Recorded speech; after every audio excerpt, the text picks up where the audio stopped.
Le golem vert, chapitre 1. Farce et attrape, salon de Schindler le Vert.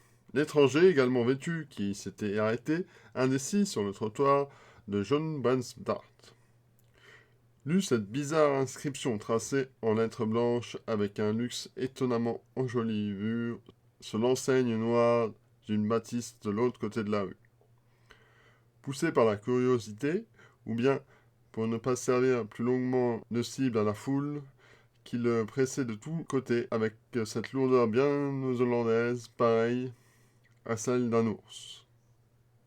Commentant sa redingote, son chapeau haut de forme, à reflets et ses gants. Autant de rareté dans ce quartier d'Amsterdam. Il traversa la chaussée entre les charrettes et les légumes, traînés par des chiens. Les enfants de la rue le suivirent, silencieux, traînant paresseusement leurs sabots. Les mains enfouies dans leurs poches de leurs pantalons, bouffant de toile bleue, le dos rond, le ventre rentré, l'arrière-train pendant de minces pipes de terre glissées dans leur foulard rouge. La boutique de Schindler le Vert s'ouvrait sur une étroite galerie vitrée qui faisait le tour de la maison à la manière d'une ceinture en se prolongeant sur les deux ruelles transversales et parallèles. La maison, à en juger par les vitrines ternes et sans vie, semblait être un entrepôt de marchandises dont l'autre façade donnait sans doute sur une des nombreuses voies d'eau destinées aux échanges commerciaux. Ces canaux qu'on appelle gatch en hollandais, d'une forme cubique et plus large que haute, on aurait dit la partie supérieure d'une sombre tour quadrangulaire qui, au cours des années, se serait peu à peu enfoncée dans la molle terre tourbeuse jusqu'à bord de sa colère de pierre, l'actuelle galerie vitrée. Au centre de la vitrine reposait, sur un socle tendu de drap rouge, une tête de mort jaugée de foncé en papier mâché, d'aspect monstrueux. La mâchoire supérieure sous la cavité nasale beaucoup trop longue. Les orbites et les ombres de tempes peintes en noir, et tenant entre ses dents un as de pique. Au-dessus de l'inscription, Delfsche Orakel of the Stem 8 Bet Gesterigs. Autrement dit, l'oracle de Delphes ou la voix du monde et des esprits. Des gros anneaux de cuivre enfilés les uns dans les autres, comme des maillons d'une chaîne partant du plafond, portant des guirlandes de cartes postales illustrées aux couleurs de criades, qui représentaient des belles-mères au visage couvert de verrues. Un cadenas aux lèvres, ou des épouses acariates, armées d'un balai menaçant. Il y avait aussi de petites gravures, en impression transparente, opulentes, jeunes femmes en chemise retenant pudiquement l'encolure pour empêcher de s'ouvrir. Avec l'explication dessous. Tegen et lich te belligen vor gourmand. Autrement dit, à regarder à contre-jour pour les gourmets. Des menottes, les célèbres hambourgeoises, d'après l'étiquette, puis des rangées entières de clés des songes égyptiennes, des punaises et des blattes artificielles à jeter dans la bière du voisin de l'auberge, des narines de caoutchouc mobile, des ballons de verre en forme de cornue, emplis d'une liqueur rouge, le délicieux thermomètre d'amour, où l'irrésistible flirt en compagnie des dames, des cornets à dés, des plateaux avec des pièges de dents de fer, à la terreur des wagons. Un moyen infaillible pour les messieurs, les commis voyageurs, de nouer les relations durables en chemin de fer. Constitué par une mâchoire de loup qui pouvait être fixée sous la moustache, et au-dessus de toutes ses splendeurs, une main de femme en cire, émergeant d'un fond noir mat. Le poignet orné d'une manchette en dentelle de papier se tendait dans un geste de bénédiction. Moins par le désir d'acheter que pour échapper à l'odeur de poisson des deux garçons qui le suivaient. L'étranger entra dans la boutique. Dans un coin, assis dans un fauteuil, le pied gauche en soulier verni orné d'arabesques reposant sur les cuisses droites, un gentleman, au teint foncé, la peau violacée aux endroits touchés par le rasoir et le crâne luisant de graisse, le type balkanique, était plongé dans la lecture du journal. Il lui jeta un regard scrutateur en lame de couteau. Tandis que s'ouvrait avec fracas une espèce de fenêtre à la guillotine, la cloison à hauteur d'homme qui séparait la salle réservée aux clients de l'arrière-boutique, laissant apparaître dans l'ouverture le buste d'une jeune fille décolletée, aux yeux bleus séduisants, aux cheveux blonds coupés courts comme un jeune page. À l'accent de l'étranger, à son hollandais boiteux, acheter n'importe quoi, quelque chose, elle avait immédiatement reconnu un compatriote, un Autrichien. Et elle commença à expliquer en allemand un tour magique avec 3 bouchons, tout en déplaçant toutes les nuances d'un charmant féminin très exercé, depuis les seins pointés vers son vis-à-vis masculin jusqu'aux effluves irradiés avec une discrétion quasi télépathique, accentuée à l'occasion par le jeu des épaules. Vous voyez ici 3 bouchons, n'est-ce pas, monsieur? Je me pose le premier dans la main droite, le second par-dessus, et je ferme la main. Comme ça, le troisième. Elle sourit en rougissant. Je le mets dans ma poche. Combien de bouchons ai-je dans la main? 2. Non, 3. C'est exact. Le tour s'appelle les bouchons volants, et ne coûte que 2 florins, monsieur. Bien, voulez-vous m'expliquer, je vous prie? Puis-je vous demander de payer d'avance, monsieur? C'est l'usage. L'étranger déposa 2 florins, eut droit à une répétition de l'expérience, qui reposait uniquement sur l'agilité des doigts. Plusieurs ondes renouvelées d'effluves féminins, et enfin 4 bouchons de liège qui l'emporta, plein d'admiration pour la prudence commerciale de la maison de Chibert le Vert, et fermement convaincu qu'il ne serait jamais capable de reproduire le tour de prestidigitation. Vous voyez ici 3 anneaux de rideaux métalliques. Monsieur, commença de nouveau la jeune dame, je me pose en premier. Son discours fut interrompu par des grisailleries entremêlées de sifflements stridents venant de la rue. Et au même moment, la porte du magasin s'ouvrit sous une violente poussée refermée avec fracas. Effrayé, l'étranger se retourna et aperçut une silhouette dont l'accoutrement singulier éveilla en lui la plus grande stupéfaction. C'était un cafre zoulou, de taille gigantesque, à la barbe noire et frisée, aux lèvres lipues, qui portait pour tout vêtement un imperméable à carreaux. Une chaise rouge autour du cou, les cheveux dégoulinants de suie, artistiquement coiffés en brosse, de sorte à qu'il n'avait l'air de porter sur la tête un plateau d'Éden. À la main, il tenait une lance. Aussitôt, l'homme, du type balkanique, jaillit de son fauteuil, s'inclina profondément devant le sauvage, le débarrassa avec empressement de la lance qu'il déposa dans un porte-parapluie et, écartant un rideau, l'invita courtoisement dans une pièce voisine en multipliant les formules de politesse. « Je vous prie, Nijner. Comment allez-vous, Nijner ?»« Si vous voulez bien venir aussi, dit la jeune dame, se tournant de nouveau vers l'étranger et ouvrant sa porte.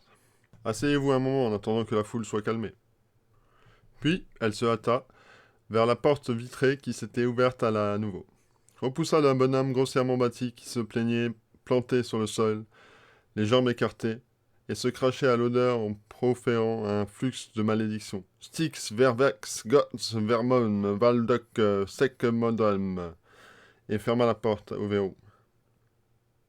Ce qui veut dire « Fous le camp, que Dieu te damne, on retourne à ton ordure », traduction polie de NTDD. À l'intérieur de la boutique où l'étranger venait de pénétrer, était une seule pièce divisée en compartiments par des armoires et des dentures orientales, avec des sièges et des tabourets dans le coin et au milieu d'une table ronde devant laquelle étaient assis deux vieux monsieur, d'aspect cossu, qui avaient l'air négociants hollandais ou en bourgeois. Toute leur attention était concentrée sur quelque chose qui se tenait à l'intérieur d'une boîte optique. Un petit appareil cinématographique, d'après le léger bourdonnement qui s'en échappait, à la lumière d'une ampoule électrique. Par un passage obscur formé par des rayonnements, on avait vu sur un petit bureau dont les fenêtres de verre poli donnaient sur la ruelle latérale, et où un vieux juif en caleçon, un autre type de prophète, avec sa longue barbe blanche et ses boucles sur les tempes, coiffé d'une calotte en soie rouge, le visage invisible dans l'ombre, se tenait debout immobile devant un lutrin et inscrivait des annotations dans un grand livre. « Dites-moi, mademoiselle, qui était ce nègre extraordinaire qui s'est entré tout à l'heure » demanda l'étranger lorsque la vendeuse revint vers lui dans le dessein de reprendre sa démonstration avec les anneaux de rideau.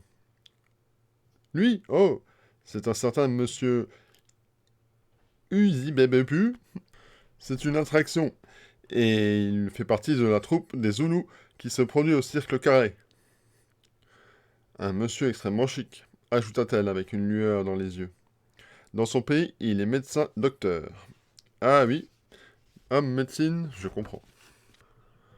Oui, homme médecine, et il vient apprendre chez nous des choses qu'il ne connaît pas, afin de pouvoir impressionner dûment ses compatriotes, et ainsi accéder plus facilement au trône. Monsieur le professeur de pneumatisme, R. Zitter Arpad, de Persbourg, est justement en train de lui donner une leçon en ce moment. Elle écarta légèrement le rideau pour permettre à l'étranger de jeter un regard dans un cabinet tapissé de cartes de wisp. L'homme au type balkanique, la gorge transpercée de part en part par 2 poignards en croix, une hache ensanglantée profondément enfoncée dans une plaie béante au sommet du crâne, était en train d'avaler un œuf qu'il ressortit par l'oreille du Zoulou, lequel, vêtu seulement d'une peau de léopard, se tenait devant lui, muet d'étonnement. L'étranger aurait bien voulu voir davantage, mais, sur un regard significatif du professeur, la jeune dame laissa retomber la teinture, et d'ailleurs était appelée par la sonnerie stridente du téléphone. La vie prend des couleurs extrêmement variées quand on se donne la peine d'être attentif aux détails et qu'on tourne le dos aux choses soi-disant importantes qui n'apportent que souffrance et ennui, pensa l'étranger. Prenant sur une étagère où se trouvaient toutes sortes de jouets bon marché une petite boîte ouverte qu'il approcha distraitement de son nez. La boîte était remplie d'objets minuscules en bois découpés par des vaches et des arbres dont les feuillages étaient de laine et de bois, mordancés en verre. Il fut un moment entièrement captivé par le parfum caractéristique de la résine et de la teinture. Noël des années d'enfance. Les moments où on attendait, retenant son souffle, derrière les trous de serrure, une chaise boiteuse recouverte d'un rep rouge, avec une tache d'huile dessus, le chien, du rue des Leptutes, oui, c'était son nom, grognant sous le divan et arrachant une jambe à la sentinelle mobile, puis arrivant en rampant d'un air pitoyable, l'œil gauche fermé, le ressort du mouvement de l'horlogerie s'était détaché et lui a sauté au museau. Les craquements des aiguilles du sapin, les bougies rouges de l'arbre de Noël avec leurs longues barbes de cire fondue. Rien de tel pour ressusciter le passé que l'odeur de vernis des jouets de Nuremberg. L'étranger secoua le charme. Il n'est pas bon de se souvenir. Au début, la vie est toute douceur, puis un jour, elle prend subitement un visage de professeur, pour finalement vous meurtrir avec une habileté diabolique. Non, je ne veux pas. Il se retourna du côté du bibliothécaire tournant qui se trouvait près de lui. Rien que les livres à tranches dorées, hochant la tête, il déchiffra les titres magnifiques au dos de la reliure, titres décidément guère en harmonie avec le reste du magasin. G. Liedergerge, Histoire de la société d'Ophéon, de Bonn. Le Volkshaken, les éléments de l'étude du temps et des modes en Grèce. K.W. Neumann, la thérapeutique des hémorroïdes dans l'Antiquité classique. Eh bien, Dieu merci, la politique ne semble pas être représentée. Et il prit en main, à la pote, de l'huile de foie de morue et sa popularité croissante, volume 3, et commença à le feuilleter. L'impression pitoyable et le papier bon marché contrastaient de manière stupéfiante avec la reliure coûteuse.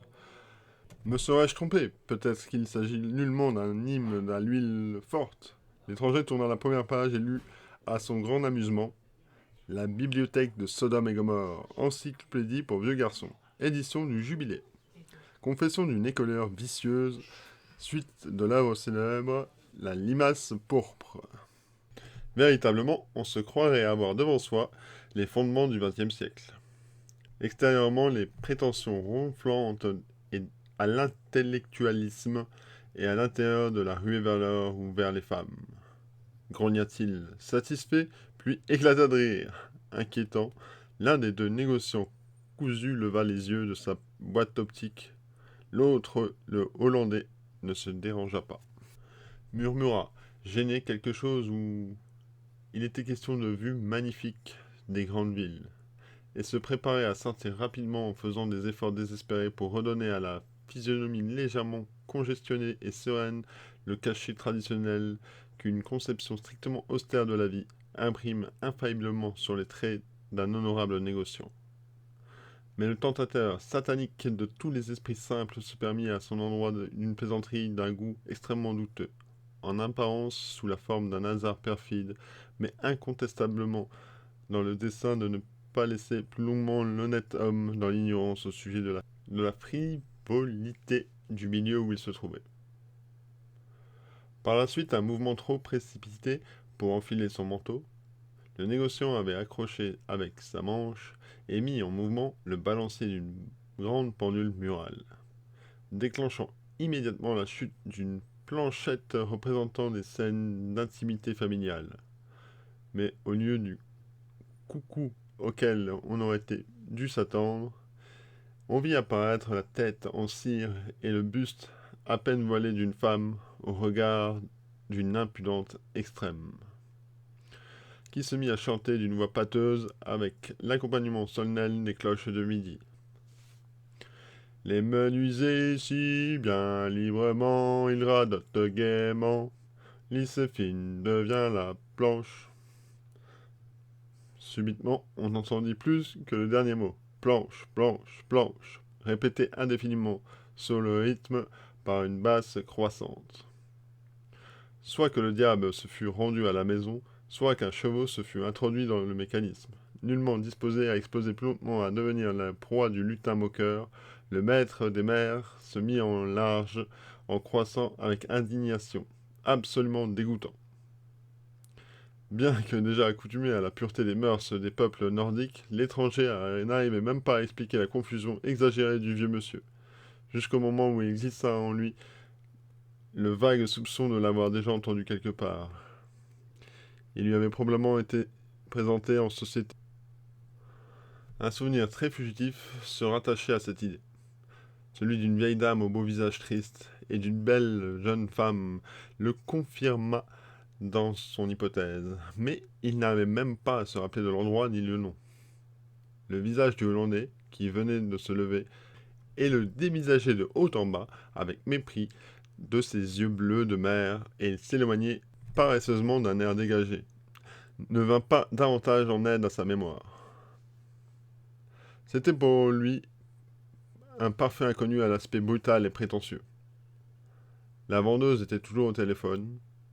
À en juger d'après ses réponses, il s'agissait d'une grosse commande pour une soirée bruyante. À vrai dire, je ne pouvais m'en aller aussi, réfléchit l'étranger. Qu'est-ce que j'attends? Une impression de détente l'envahit, il bâillit et se laissa tomber dans un fauteuil. Une pensée se détacha de son esprit. Que la tête ne nous éclate pas ou qu'on ne la perde pas, de quelques autres manières, avec toutes ces idioties que le destin dresse autour de nous. Quel miracle! Et pourquoi a-t-on mal au cœur quand les yeux voient les choses détestables? Au nom du ciel! Qu'est-ce que ça veut bien vouloir faire, ces choses, avec la digestion? Non! Les spectacles détestables n'ont rien à voir avec la digestion, réfléchit-il encore. Même quand on a passé trop longtemps dans une galerie de peinture, on est pris tout d'un coup d'une envie de vomir. Il doit y avoir quelque chose, un mal des spectacles, que les médecins ne connaissent pas encore.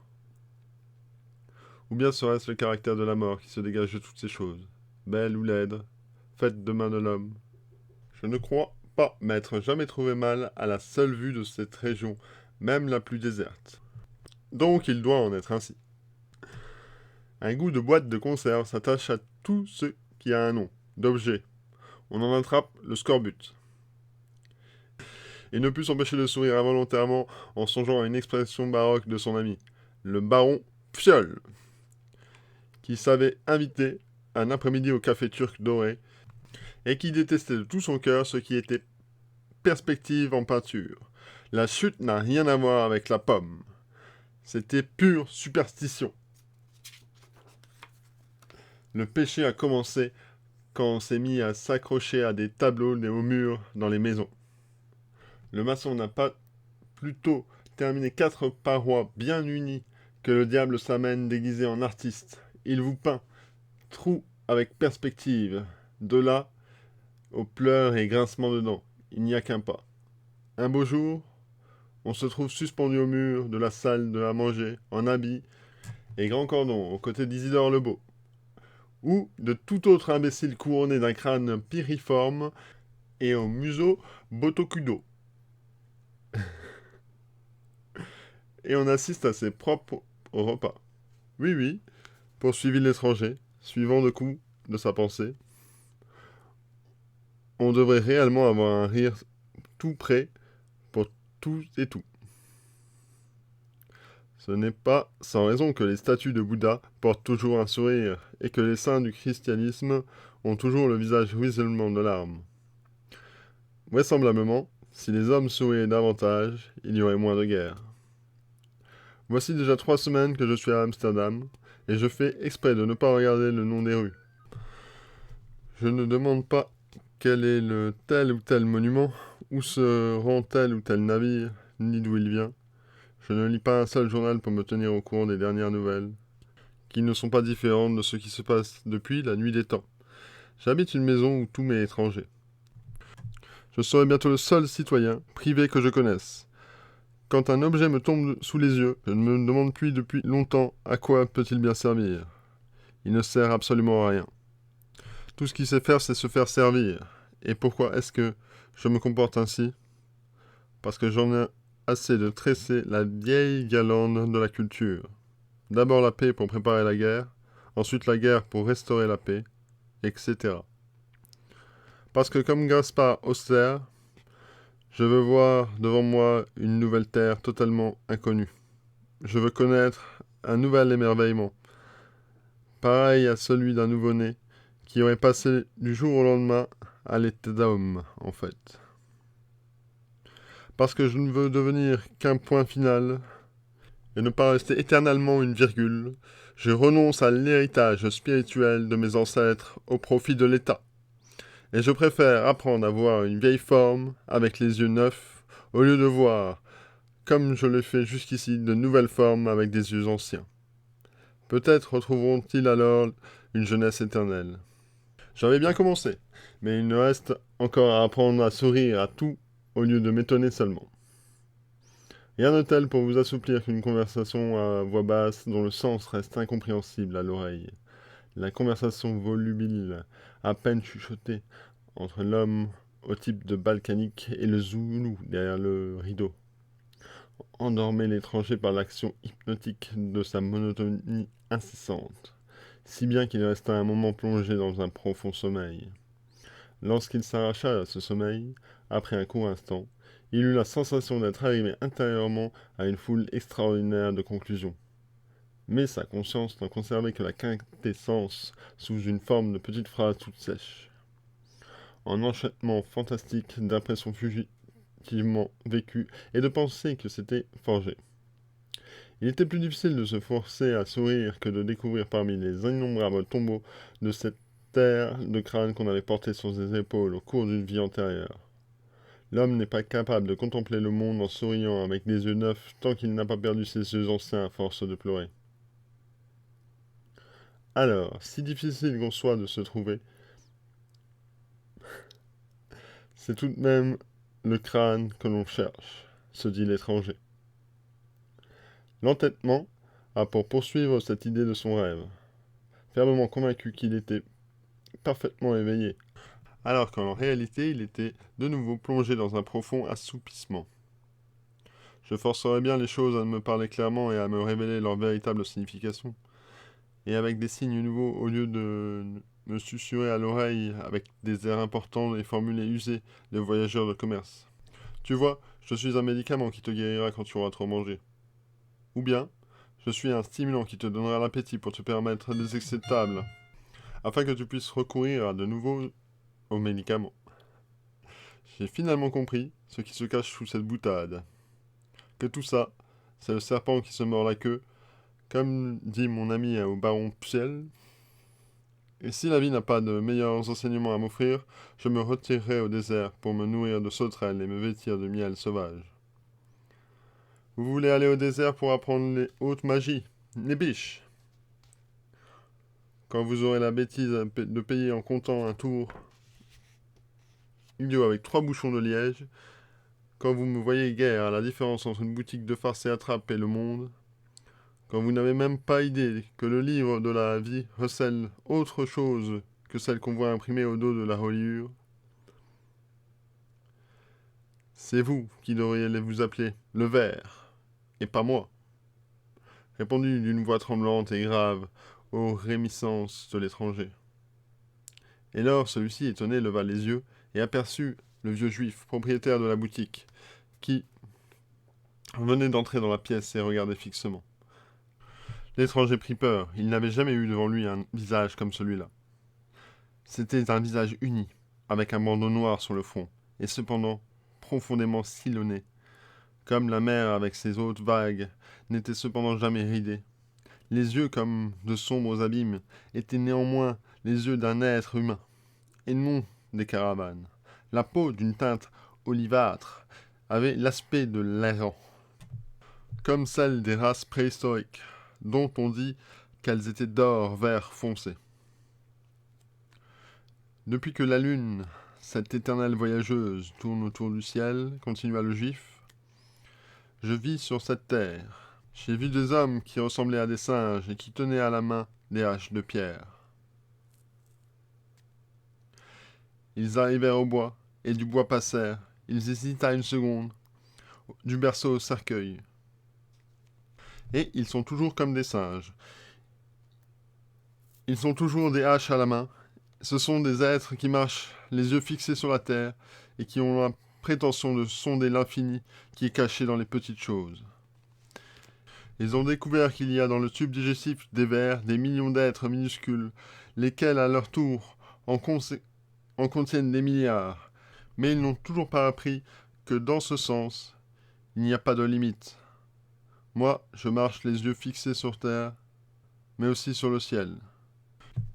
Je ne sais plus pleurer, mais je ne sais toujours pas sourire. J'ai eu les pieds trempés par les eaux du déluge, mais je n'ai encore jamais vu un être qui eût quelconque raison de sourire. Peut-être je suis passé devant sans faire attention. Maintenant, c'est une mer de sang qui vient baigner mes pieds, et il viendrait quelqu'un qui oserait me sourire? Je ne le crois pas. Sans doute faudrait-il que j'attende que le feu lui-même vomisse des vagues. L'étranger s'enfonça les yeux dans son chapeau haute forme pour ne plus voir le terrible visage dont l'action corrosive attaquait les sens les plus profondément jusqu'à couper la respiration. Ainsi, il ne vit pas le juif retourné vers son pupitre, et qu'à sa place, la bandeuse, revenue sur la pointe des pieds, prenait dans l'armoire une tête de mort en papier mâché et la posa doucement sur le tabouret. L'étranger repoussait brusquement son chapeau, le fit tomber, elle le ramassa prestement avant qu'il ne pût l'atteindre, et tout aussitôt commença son discours. Vous voyez ici, monsieur, ce qu'on appelle l'oracle de la Delphes. Grâce à lui, nous avons à tout moment la possibilité de jeter un regard sur l'avenir, et même de recevoir la réponse à des questions qui sommeillent. Ici, pour quelque raison inexplicable, elle loucha dans son décolleté. Dans notre cœur, je vous prie, monsieur, de poser mentalement une question. Bon, très bien, grogna l'étranger, encore tout désorienté. Vous voyez, le crâne commence déjà à bouger. Lentement, la tête de mort ouvrit la bouche, fit 2 ou 3 mouvements de mâchoire, et rejeta un rouleau de papier que le jeune dame saisit rapidement et déroula tandis que la tête de mort, soulagée d'un poids, refermait les mâchoires en claquant des dents. Sur la bande de papier étaient tracés ces mots à l'encre rouge avec du sang. Tu veux savoir si le feu ardent de ton âme se réalisera? Va de l'avant carrément, et au lieu de désir, use de ta volonté. Dommage que je n'ai pas fait attention à cette question que j'ai posée avant, dit pour ça l'étranger. Combien? 20 florins, monsieur. Eh bien, s'il vous plaît, l'étranger réfléchit en demandant s'il allait emporter le crâne tout de suite. Non, ce n'est pas possible, on demandera sur Hamlet dans la rue, se dit-il. Je vous prie, monsieur, de faire livrer à mon adresse. Je le paye maintenant. Il jeta involontairement un regard vers le bureau. Le vieux juif se tenait devant son pupitre, dans une immobilité suspecte, comme il n'avait cessé d'inscrire des notations dans le grand registre pendant. Alors l'étranger inscrivit son nom et son adresse sur un bloc que celui présentait à la vendeuse. Fortuna Auberizier, ingénieur, 49, Wograd. Puis sortit du salon des farces et attrape, encore légèrement étourdi.